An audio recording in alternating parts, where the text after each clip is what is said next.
Hi, my name is Phil. I'm the development chef at Clover Food Lab, and today we're going to be talking about how to decorate your pizzas. These are some really nice zucchinis we're getting right now from Red Fire Farm in Massachusetts.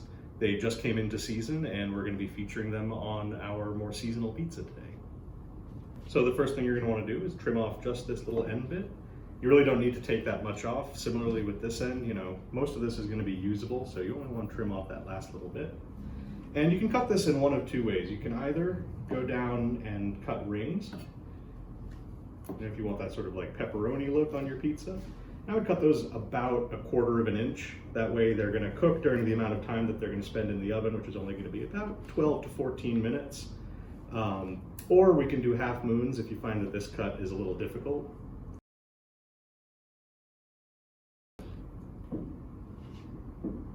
So that'd be one way of doing it. Or if you want, you can try cutting it this way. This might be a little bit more stable for some people.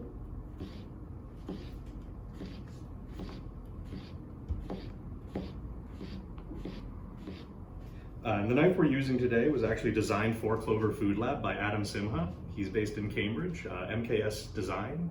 They make really fantastic knives. He designed a whole line of these for us to do in conjunction with our knife skills classes.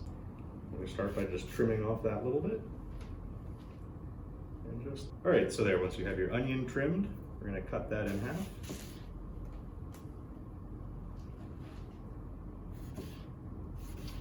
And these onions that we're using today are new onions, so they're not cured at all. They have no papery outside. You'll be able to use the whole thing. And these are from Next Barn Over out in Western Mass. They're really beautiful this time of year, super sweet, like not very spicy. You can eat them raw, they're great in salad, so if you have leftovers from making your pizza, they have a lot of uses. They're great in salsa also. So if you cut the whole onion, you're gonna have significantly more than you need for one pizza. But this will last in the fridge for about a day, or you could use it with a salad the same evening. And the sharper your knife is, the fewer tears you will experience. All right, so this first pizza is going to be using kind of fun thing that we developed here. This is a pepperoni oil. There's no actual pepperoni in it, but it relies on the spices that are in pepperoni. So you have a lot of fennel, mustard seed, black pepper, some smoked Spanish paprika. It's just really, really flavorful, really vibrant.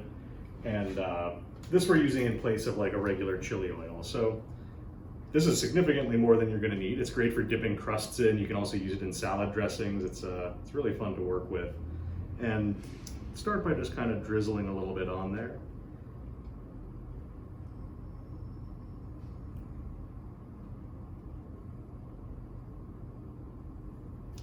And just lightly spread that around. This will create like a nice layer between your toppings and your crust, and actually the oil will help keep your crust a little crispier.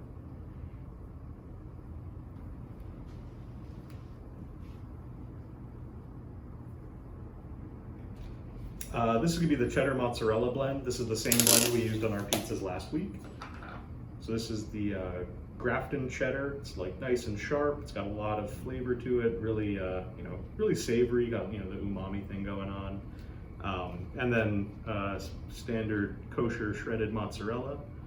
That's going to give you a little bit of that pull. It's a little milder, sort of that classic pizza flavor. You can go as heavy as you want with this. We kind of recommend going a little light though. You don't need to see cheese covering everything. You get like a nicer rise out of your crust.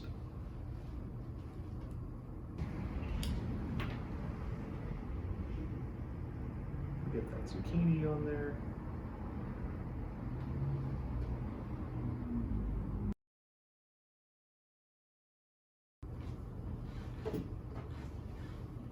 Alrighty. That's about the topping density I would look for on this. You want like good dispersion of toppings, but not necessarily like all of everything in every bite. You want everything on every slice, but the more toppings you pile on there, the more it's going to weigh down your pizza and the less of a rise you're going to get out of your beautiful crust.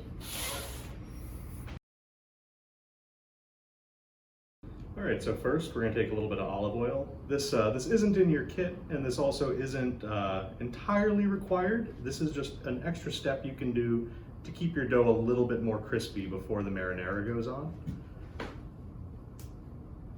I would use about 1 to 2 tablespoons depending on how you like your pizza, but this is just to put like a little bit of that oil layer between the crust and the sauce. If you like a really brown, crispy crust, you can take this all the way up onto the edge, but it will cause it to brown a lot more. You'll get almost like a focaccia effect.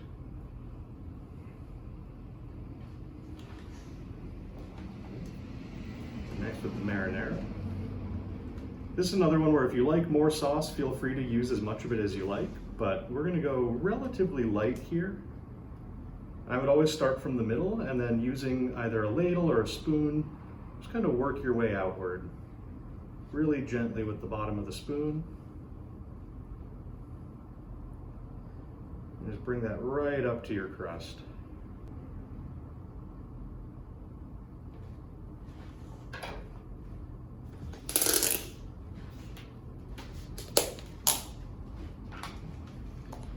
Next, we're going to go on with our 50-50 cheese blend.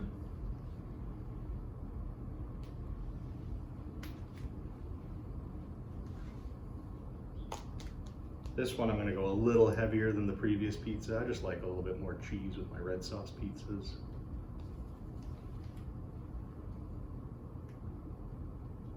But again, you know, you're not looking for total cheese coverage. If a little red is poking through, that's probably a good thing. And next we're going to use the ground beef lentils. No beef in here, but they're very savory. This is something you might recognize from the taco boxes, or if you've had the sloppy Joe kit. And for this, I would take about, maybe a teaspoon to a tablespoon at a time, and just put little dollops on there.